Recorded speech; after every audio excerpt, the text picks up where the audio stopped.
केंद्र होकर।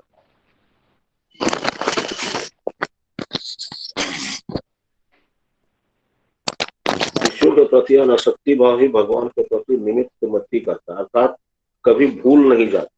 वह पुरुषोत्तम को जानता है, अर्थात देवता है, वह सब जानता है और सब भावों में, अर्थात जिसको सब मन लगता है उसी में उत्तम पुरुष को देखता है, अर्थात सर्वत्र ही ब्रह्म को देखता है। क्रिया की परावस्था में सर्वदा गुरु के उपदेश के अनुसार जो अकैतव भाव से साधना करता है, साधन किसी फल प्राप्ति के उद्देश्य से नहीं, केवल भागवत प्राप्ति की धारणा रखकर करता है, वह जगत की अन्य बातों को भूल जाता है। भगवान के सिवा और कुछ भी उसके मन में नहीं आता।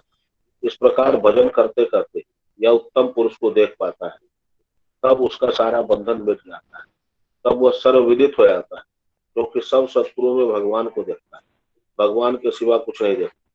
तब भगवान को जानकर वह भी ब्रह्म रूप हो जाता है। ब्रह्मविद ब्रह्मभव भवति। जब तक सर्वत्र ब्रह्म दृष्टि नहीं होती, सबके साथ अपने को साधक मिला नहीं देता, तब तक सर्वज्ञ नहीं हो सकता। इसलिए ब्रह्मविद के सिवा कोई दूसरा सर्वज्ञ नहीं होता। सर्वज्ञ पुरुष ही सर्वभाव से भगवान की पूजा कर सकता है। चित्त के एकांत होने पर जब उसमें अन्य किसी व्यक्ति का उदय नहीं होता, तभी सर्वगत वासुदेव का भजन होता है। सर्वभाव से भजन करते करते सर्व अर्थात नाम रूप मिट जाता है, तब किसी द्वितीय का भान नहीं रहता। यहाँ तक कि रात्रि भाव पर्यंत नहीं रहता, वह पहले वह सर्वत्र अपने को देख पाता है, पश्चात सर्व नाम का ही कुछ नहीं रहता। सर्व का पृथक अनुभव भी मिटकर एको मेवा द्वितीय भाव अवशिष्ट रहता है। तब उस भाव को जानने के लिए कोई दूसरा नहीं रहता। क्रिया करते करते क्रिया की प्रावस्था का थोड़ा थोड़ा उदय होने पर नशे के समान भाव उदित होता है। उसमें आरंभ में सब वस्तुएं याद आती है, परंतु मन किसी वस्तु में नहीं जमता। क्रमशः फिर कोई बात याद नहीं आती, तब सब वस्तु में बहुत मन सहज रहता है और वह अपने आप से जमकर बैठता है। तब फिर संकल्प विकल्प की कोई तरंग नहीं उठती। संकल्प विकल्प के न रहने पर ही मन है, यह बात समझ में आती है। पश्चात यह भाव में डूब जाता है। तब एक अभिजात राज्य का पर्दा खुल जाता है। जो ज्ञान पहले न था, जो दृश्य पहले देखने में नहीं आता, वो शब्द पहले सुनने में नहीं आता था, वही बोध का विषय होता है। पश्चात वह अलौकिक बोध भी नहीं रह जाता। तब बोध एक भीतर प्रवेश करके आते हैं, जैसे सब नदियां समुद्र मिलकर समुद्र हो जाती है, उनका पृथक नाम रूप नहीं रहता।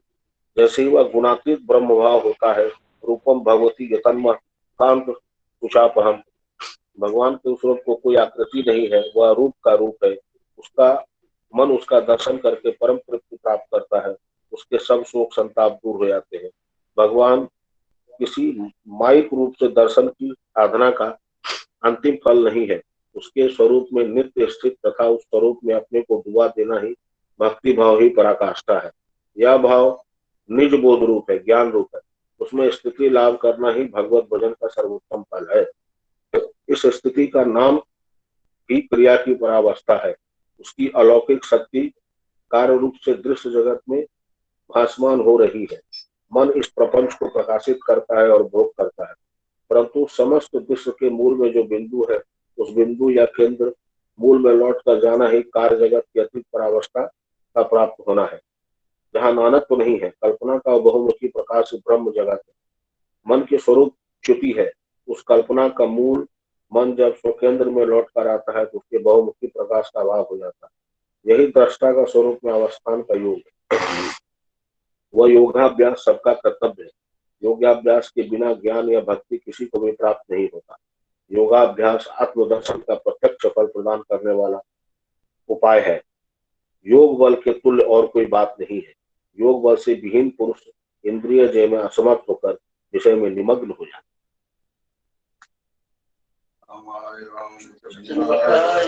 राम भद्राय वेद से रघुनाथाय नाथायो सीतायो पतये नमः।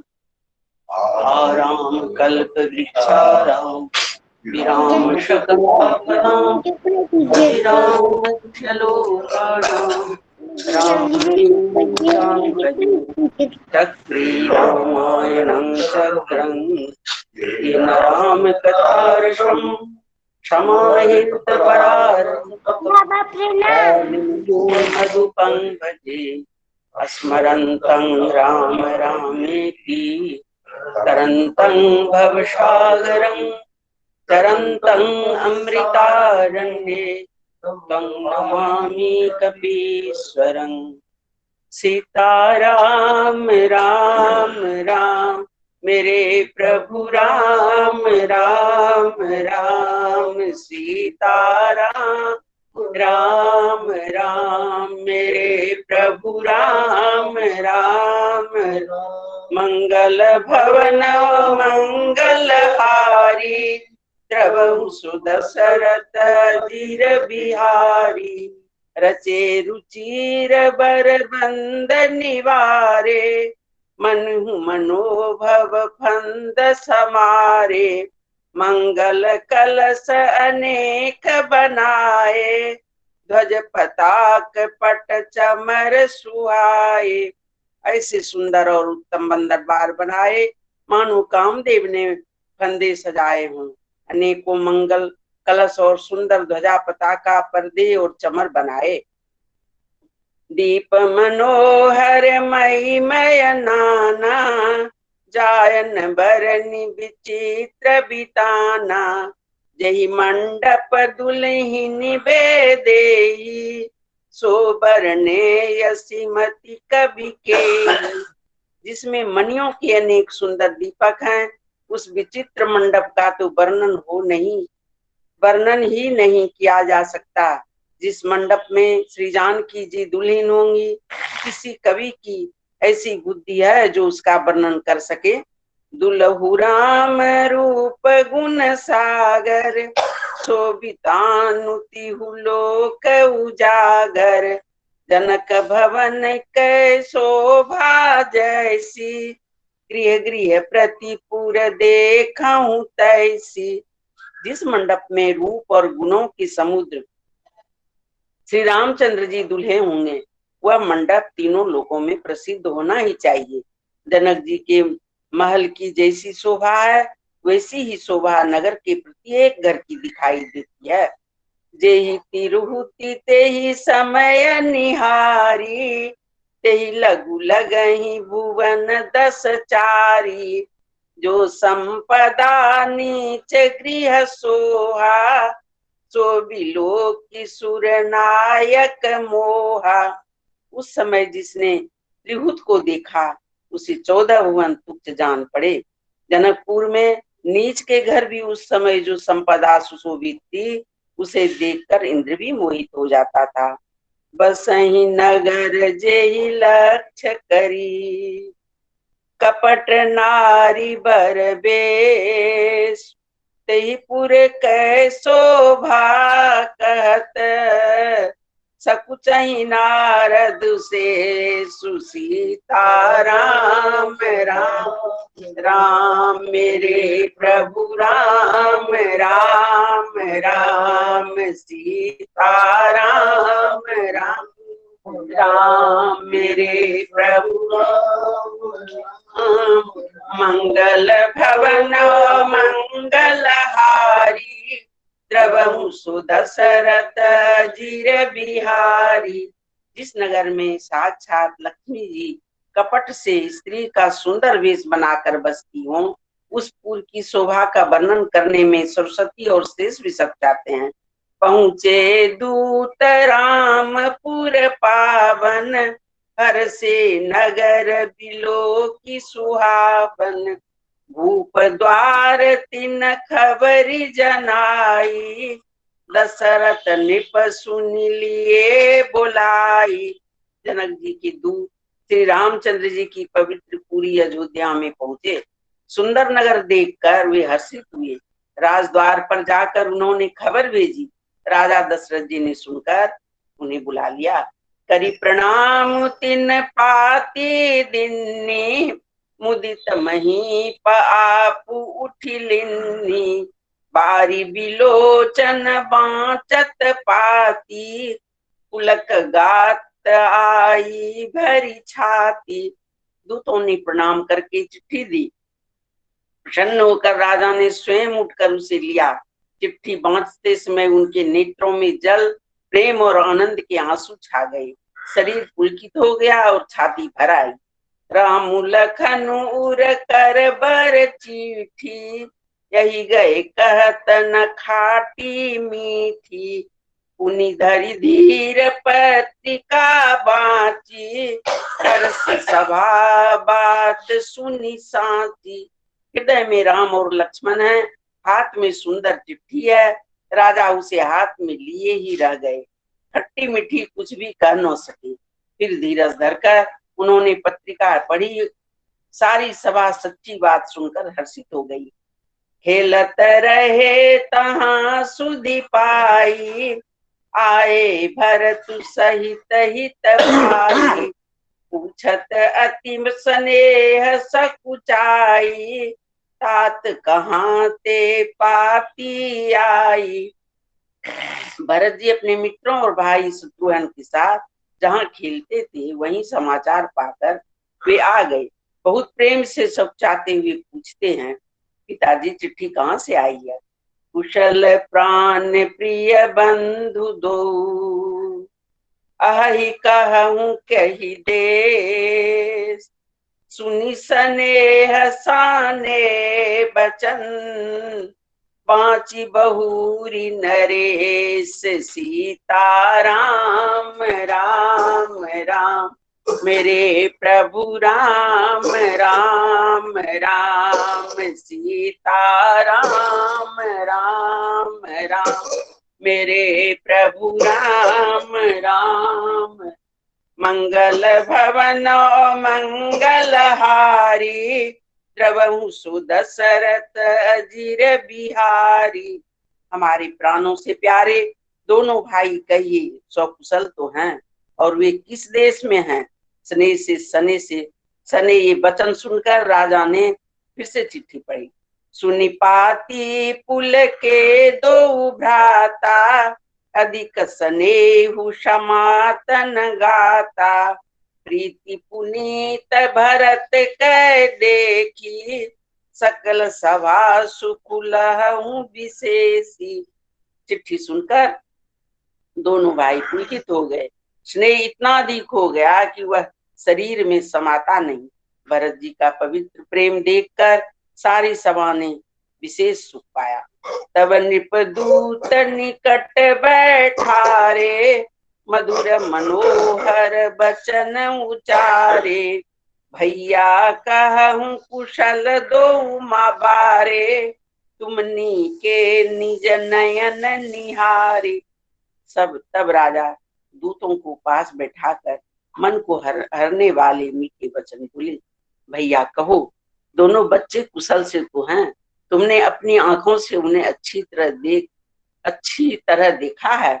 श्यामल गौर धरे धनु भाथा, बय किशोर कौशिक मुनि साथा।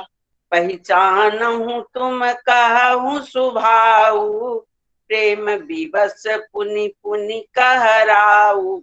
सांवले और गोरे शरीर वाले वे धनुष और तरकस धारण किए रहते हैं।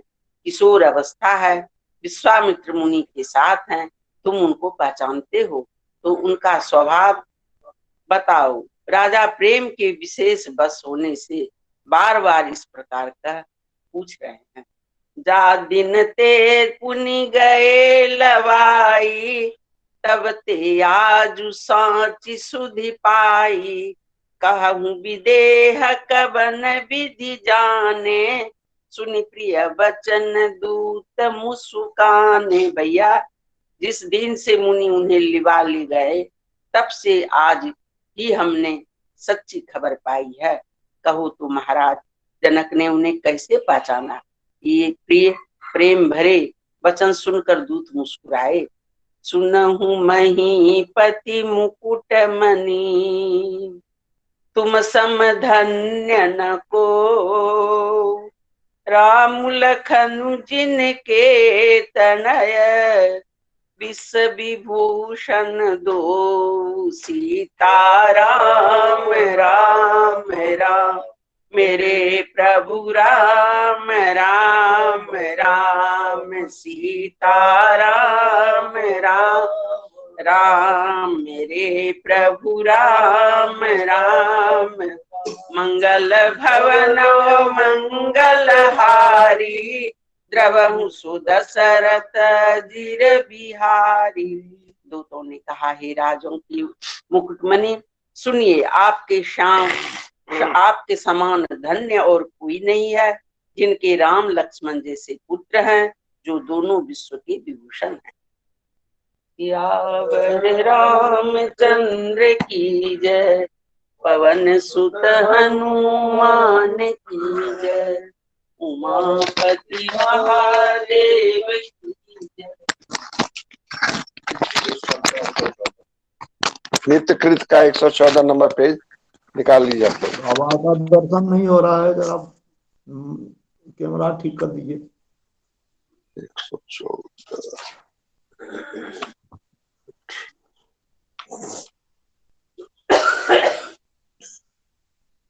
बाबा का दर्शन कर मंडलम समस्त पापंडलम समस्त चित्तरंजनम सदैव नंदनंदनमस्तक सुनांद वेणुमस्तकम रंग सागरं नमामि कृष्णनाथं। मनोज वर्ग मोचन विशाल लाल लोचन विधूत गोप सोचन भजामि पद्म चक्षुषम करारविंद भूषणं स्मितावलोक सुंदर महेंद्र मानदार नमामि कृष्णवार कदम्ब पुष्प कुंडलं सुचारुगंड मंडलं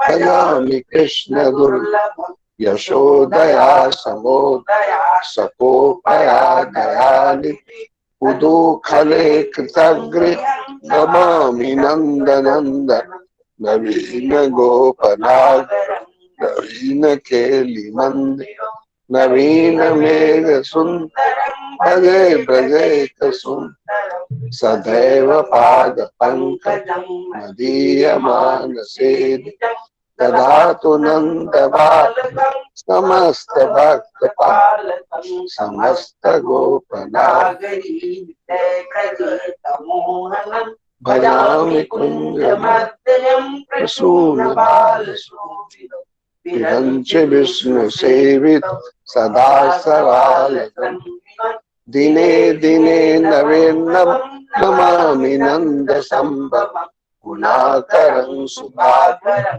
कृपाकरं शुभाकरं सदा सुख प्रदायकं नमामि गोपनायकं समस्त दोष दोषनं समस्त लोक दोषनं समस्त दास मानसं भजामि कृष्ण लालनं समस्त गोपनागरी निकाम कामदायकं त्रिगंतयाञ्छायकं नमामि वेणुनायकं भवोद्भवावतारिकं भवाब्धिनर्मदायकं यशोमया किशोरकं भजामि दुर्गचोरकं विमुग्ध गोपिका गोमनोजदायकं नमामि मंजुलानिने प्रवृद्धवानि पायिनं यदा तदा यथा तथैव कृष्ण सत्कृत तनोतु नो मनो प्रभो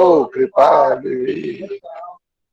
श्री कृष्ण गोविंद हरे मुरारी हे राम नारायण वासुदेव श्री गुरु चैतन्य हे आत्मदेव हे माता गुरुगे हर विश्वनाथ श्री कृष्ण गोविंद हरे मुरारी हे राम नारायण वासुदेव श्री गुरु चैतन्य आत्मदेव हे माता दुर्गे हर विश्वनाथ विश्वनाथ श्री कृष्ण गोविंद हरे मुरारी हे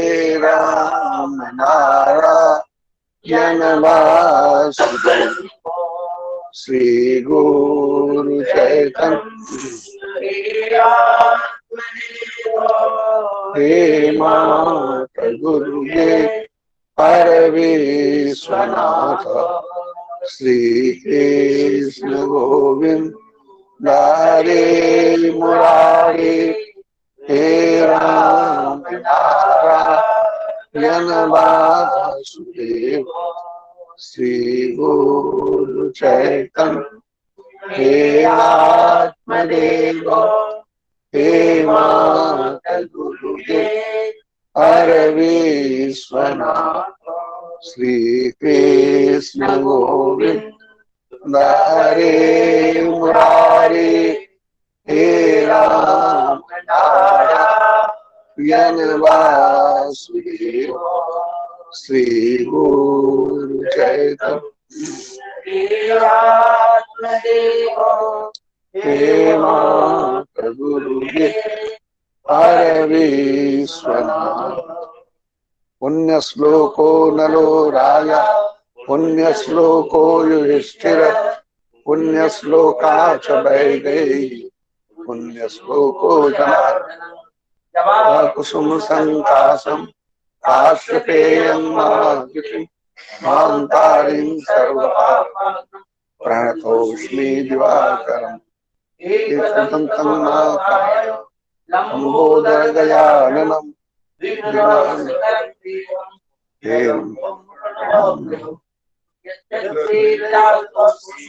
स्त्रीषु पुरुषेषु तत्र तत्र चलावत्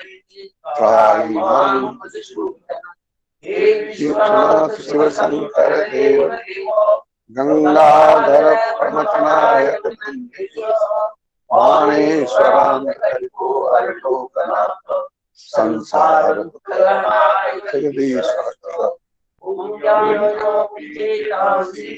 देवी भगवती महामाया प्रचुरी सर्वे भवन्तु सुखिनः सर्वे सन्तु निरामया सर्वे भद्राणि पश्यन्तु मा कश्चित्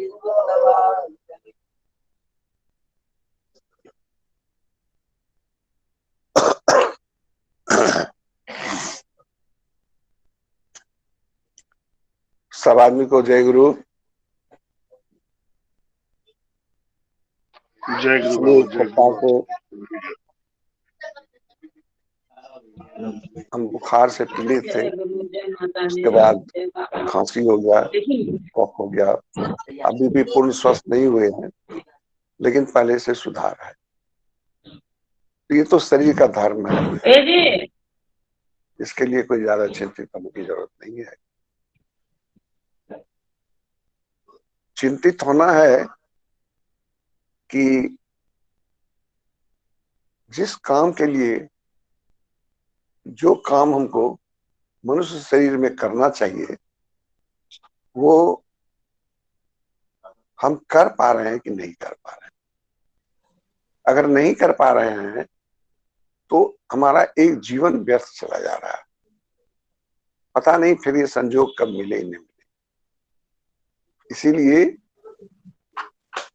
महात्मा गांधी ने कहा था कि श्वास श्वास में राम कहो, वृथा श्वास नहीं जाए, के जाने ये श्वास फिर लौट के आए ना आए। एक श्वास भी व्यर्थ नहीं जाए। अब कहिए कि बोल देना तो बड़ा आसान है, लेकिन ऐसा संभव है? बिल्कुल संभव है। मन के हारे हार है, मन के जीते जी। हम सतर्क रहें कि जब भी हम खाली रहेंगे तो कुछ न कुछ तो सोचते ही रहेंगे, तो हम उसमें 5 ठो अजपा कर लेंगे, 10 को जप कर लेंगे। ये 1-1 रुपया जमा करके ही 1000 और लाख रुपया हो जाता है।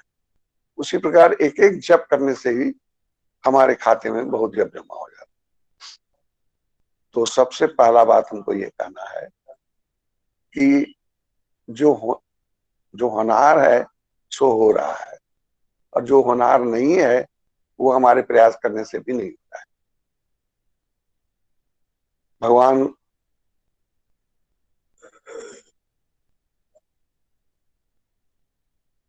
ने जो विधान बनाया है सबके लिए, उसी के अनुसार सबका जीवन चल रहा है, चलता रहेगा।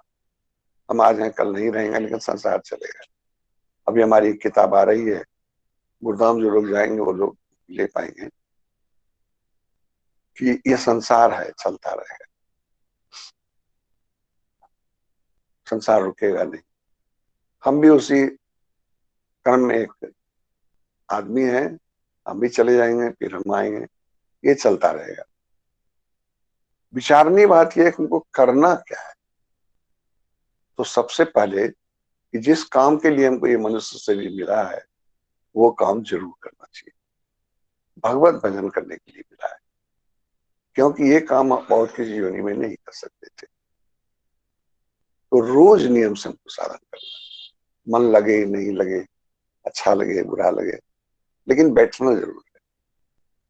बैठते बैठते एक आदत हो जाएगी, आदत होते होते वो अच्छा लगने लगेगा, और एक बार अच्छा लग गया तो फिर छोड़ने का मन नहीं करेगा। तो इसलिए हमारा विनती है दूसरों के लिए भी और अपने लिए भी कि हम लोग रोज साधन करें, एक दिन भी छुट्टी नहीं। अब हम लोग कभी यात्रा में होते हैं, कभी घर में मेहमान आता है, कभी कोई फंक्शन होता है, त्योहार होता है, तो उस दिन भी कम करें, लेकिन करें जरूर, ब्लैंक मेरा नहीं है। तो ये मेरा पहला संदेश है। दूसरी बात, बिना बीज बोए पृथ्वी हमको फसल नहीं देगी। पहले हम धान डालते हैं खेत में, तब धान काटते हैं। हम चाहते हैं कि हम काटें, लेकिन दे नहीं। बिना दिए जीवन में कुछ नहीं मिलता है। हम रिस्पेक्ट देंगे तो हमको रिस्पेक्ट मिलेगा, हम दान करेंगे तो हमको दान मिलेगा, हम सेवा करेंगे किसी की तो बुढ़ापे में लोग हमारा सेवा करेगा। लेकिन हम करेंगे कुछ नहीं और हमको मंगनी का बिजली, मंगनी का पानी, मंगनी का ये मिल जाए, इसकी अपेक्षा करना बेकार। हम देना सीखें। अब क्या दें, कहाँ दें, किसको दें, कैसे दें, अनेक प्रश्न हो सकते हैं। सबसे पहले देने की इच्छा हो, जबरदस्ती मेरे कहने से मत। देने की इच्छा हो, क्या दें जो आपके पास है। हमके पास तो इतना ही है, हमारा परिवार किसी तरह चलता है, तो इसमें हम दाने कर देंगे तो हम खाएंगे क्या। दान कीजिएगा तो आपका परिवार और अच्छा चलेगा। थोड़ा सा कुछ भी आपके भीतर में दया हो, क्योंकि दया अगर नहीं होगा तो आप दान नहीं कर सकेंगे, और करेंगे तो लोभ से करेंगे, करेंगे तो हमको आगे मिलेगा। लेकिन दया होगा तो आप दे करके भी संतुष्ट नहीं होइएगा कि हम नहीं दे सके, और दया से बड़ा धर्म नहीं है। युधिष्ठिर को यक्ष ने पूछा था कि धर्म क्या है, एक शब्द बताओ। युधिष्ठिर ने कहा दया। जिसका हृदय कोमल है उसी को दया हो सकता है। जो दूसरे का दुख देख करके जिसके आंख में पानी आ जाता है वही दयालु हो सकता है, और जो दूसरे का सुख देख नहीं सकता उसके ऐसा कठोर और कठिन आदमी मिलना मुश्किल। एक साधु था, उसके पास एक आदमी गया और पूछा कि आपके पास तो कुछ नहीं है, फिर भी आप हमेशा खुश रहते हैं, क्यों? साधु ने कहा कि इसका दो ही कारण। एक तो हम किसी को देख के जलते नहीं, किसी का तरक्की देख के, किसी का प्रभुता देख करके हमको जलन नहीं होता है। हम कहते हैं भगवान कोई और दूसरा, किसी के प्रति शत्रु भाव नहीं है। किसी का बुरा हो ये हम कभी सोचते भी नहीं। तो इसीलिए हम प्रसन्न हैं, क्योंकि यही दो कारण है जो हमको मुस्कुराने नहीं देता है।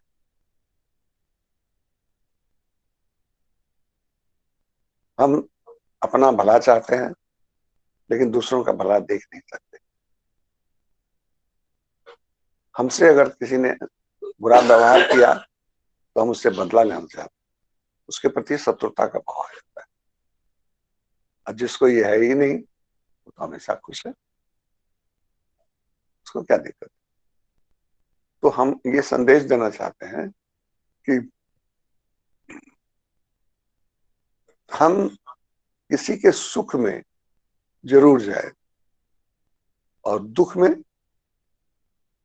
भी जाए, क्योंकि दुख में तो फिर भी बहुत आदमी हालचाल पूछने आ जाता है, लेकिन हमारा बेटा तरक्की कर गया ये पूछने के लिए कोई नहीं आता है, क्योंकि हमारा सुख उसको बर्दाश्त नहीं होता है।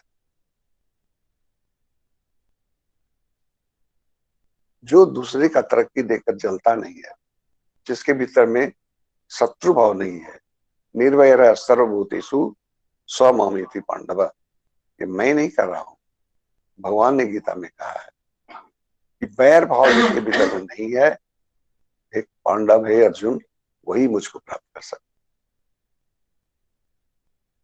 योग वासिष्ठ में लिखा है कि एक आदमी के प्रति भी अगर कटुता है तो भगवत प्राप्ति त्रिकाल में भी संभव नहीं है।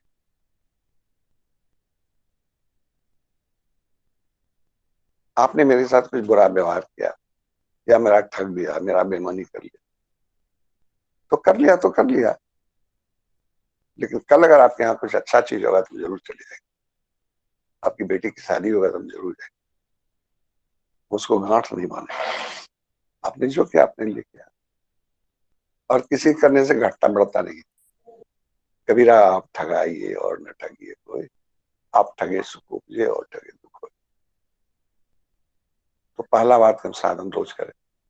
दूसरा बात, हम दूसरों के सुख में जरूर जाएं अगर वो बुलाते हैं तो, और दुख में उसकी मदद करें। खाली हाल चाल कैसे हैं, हेलो हाय ठीक ठाक है ना, हाँ ठीक, डॉक्टर से दिखाइए ठीक हो जाएगा, सब जानता है डॉक्टर से। आपने किया क्या, उसको पूछिए हम क्या कर सकते हैं आपके लिए। आपको अगर पैसा नहीं है तो हम देंगे आपको खाने पीने कुछ कमी है तो हम ला देते हैं, आपको दवाई चाहिए तो हम खरीद के ला देते हैं। मेरे लिए कोई काम दीजिए जो हम आपके लिए कर सके। सेवा भाव रखिए। और दूसरा, कभी किसी का बुरा मत सोचिए।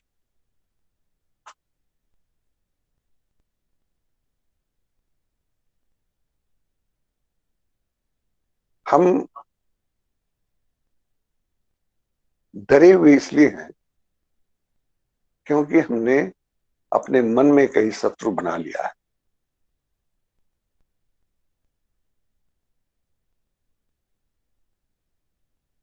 जैसे उदाहरण के लिए मैं कहता हूं,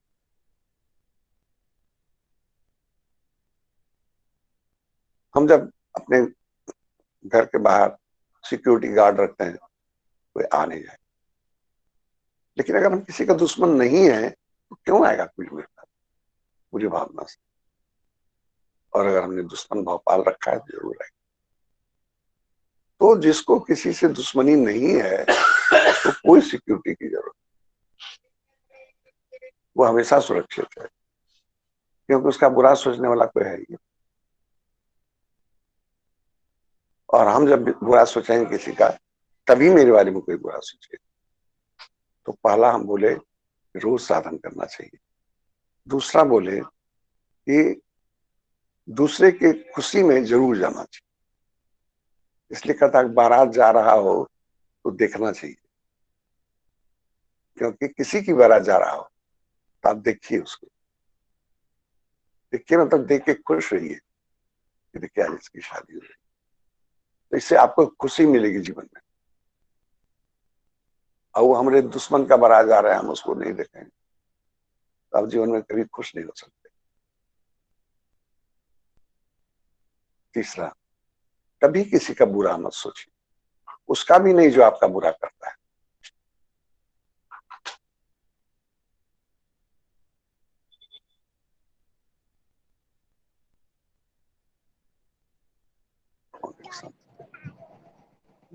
कोई संत थे, तो उसके रसोईया ने उनको जहर दे दिया, तो खा लिए, समझ गए कि उनको जहर दे दिया। रसोईया को बुलाया, बोला तुम जितना जल्दी भाग सकते हो भाग, क्योंकि हमारे समर्थक अगर आ गए और जाना कि तुमने दिया तुमको कोई छोड़ेगा, तुम भाग जाओ, जल्दी भागो, तक किसी को पता नहीं चले कि तुमने हमको विष दिया।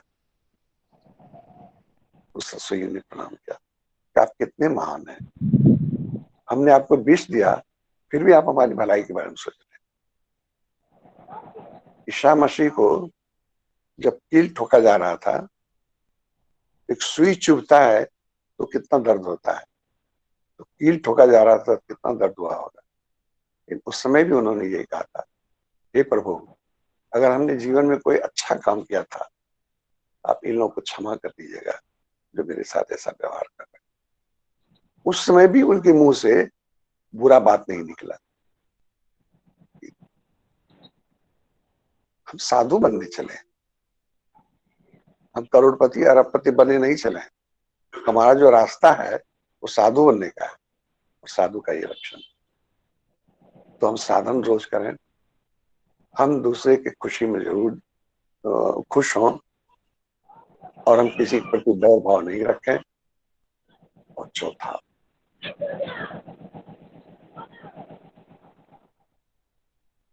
इतना जगह हम संग किए, सबको उद्देश्य क्या था? रुपया कमाना। उद्देश्य था कि आपका कल्याण हो। और क्यों? क्योंकि आप बहुत प्रिय हैं। अर्जुन को भी भगवान ने कहा है कि मन मना हो मद्दो मद्दार्य मानसो मामे वैशे सत्यते प्रतिजानी प्रियोषि में। तुम उनको प्रिय हो, इसीलिए हम तुमको ये रहस्य की बात बता रहे हैं कि मेरा मनन करो, मुझको प्रणाम करो, मेरी पूजा करो, मेरा नाम जपो, इससे तो मुझी को प्राप्त हो। और ये बात हम सबको नहीं कहते हैं। तुम हमको बहुत प्रिय हो, इसीलिए आप लोग सब हमको बहुत प्रिय है, इसलिए मैं आप लोगों को ये बात कह रहा हूं। और अंत में last but not the list, भगवान है और वो मेरे, उनके एग्जिस्टेंस को स्वीकार कीजिए। कि मंदिर में पत्थर नहीं है, शिव जी बैठे हुए, मूर्ति नहीं है, साक्षात नारायण बैठे हुए, गुरु की मूर्ति नहीं है, हमारे गुरु बैठे हुए। उनके अस्तित्व को स्वीकार कीजिए, और वो मेरे हैं, ये सबसे बड़ी बात। मीरा ने कहा था ना कि मेरे दो गिरधर अवतार, दूसरों न कोई। उसी तरह हम भी कहें कि ठाकुर जी तो मेरे, मेरे प्रभु, और हम मान लें वो मेरे हो जाए। करना कुछ नहीं, कोई विधि विधान नहीं, कोई मंत्र नहीं, कोई जप नहीं, कोई कर्मकांड नहीं, सिर्फ एक स्वीकार उक्ति है, भगवान मेरे। हे ठाकुर, आपको छोड़ के मेरा कोई नहीं। हम जिस कातर भाव से जब ये बात बोलेंगे तो भगवान हमको अपना लें, क्योंकि सच ये है कि हमारे गुरु जितना हमको प्यार करते हैं उतना कोई नहीं करता है। वो हर एक प्यार के पीछे कुछ न कुछ कारण होता है, कुछ न कुछ वासना होती है, लेकिन गुरु और का प्रेम जो मेरे प्रति है वो निश्चल है, उसमें कोई कामना नहीं है, उसमें कोई इच्छा नहीं है, निस्वार्थ मेरा प्रेम चाहता, हमारा भला हो, बस इतना है। जैसे माँ अपने बच्चे का निस्वार्थ कल्याण चाहती है, उसी तरह से गुरु हमारा निस्वार्थ कल्याण चाहता है। तो हम रोज साधन करें, हम किसी से ईर्ष्या नहीं रखें, हर एक के दुख सुख में जरूर जाएं, और अगर किसी कारण नहीं जा पाते हैं तो टेलीफोन से उसको कह दें कि हम आपके साथ हैं, इस कारण से मैं शरीर से तो नहीं आ सका, लेकिन मन से मैं आपको बधाई देता हूं। बैर भाव, किसी का बुरा हम सोचेंगे ही नहीं, करना तो दूर की बात है। और चौथा बात कि भगवान हैं और भगवान मेरे हैं, मेरे ठाकुर, मेरे गुरु।